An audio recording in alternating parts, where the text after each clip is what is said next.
Hey guys, in this video I'm going to go over how to stop Google Ads campaign. So you can either pause it or remove it completely.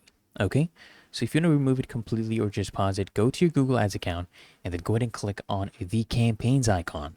Now, here you want to click on the campaigns drop down in the section menu, then go ahead and click on campaigns. And next to each campaign name, you basically see colored dots which indicate the status of each of your campaigns.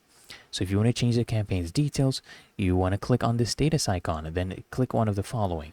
Okay, so basically in our case we want to stop it, so we need to click on pause to either place the campaign on hold, or you can remove it to permanently stop the campaign. And once you do this, it is irreversible. Okay, and if you want to do this to multiple campaigns at once, it's the same process, but the only thing that changes here is that for each campaign that you want to update, you select it by checking the box, then go ahead and click on edit.